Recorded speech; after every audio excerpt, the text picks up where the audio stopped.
रथवा के खींचे माई के चुनरिया उड़ता। जय माता दी, नमस्कार, प्रणाम सभी भोजपुरी समाज के सभी मित्रों को, सभी गार्जियन को, सभी बड़े छोटों को दिल से आभार। अगर आप लोग के साथ हम लाइव आ रहे हैं, अगर हम गाने को पोस्ट कर रहे हैं तो उसको 100, 200, 500, 1000, 2000 लोग जब शेयरिंग करते हैं, कमेंट करते हैं।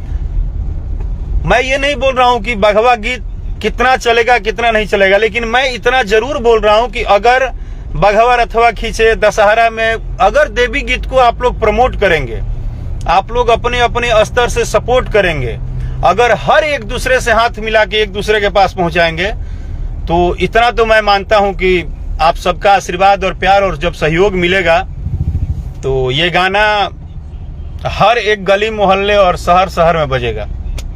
अगर आप लोग चाहेंगे तो, नहीं तो फिर तो जो भाई बोलने से क्या होता है, जो जिसको पसंद आएगा वो करेगा। लेकिन इससे ये होगा कि मजा आएगा जब आप लोग सपोर्ट देंगे, जितना अच्छा होगा। मैं बोलता भी हूं तो मुझे पता है कि इन सब चीजों का बहुत सारा अलग अलग भी अर्थ निकल जाता है कि व्यू के लिए, गाने के लिए बोल रहे हैं, सपोर्ट करने के लिए। ऐसा नहीं है, ऐसा नहीं है। बस ये होता है कि एक फीलिंग होती है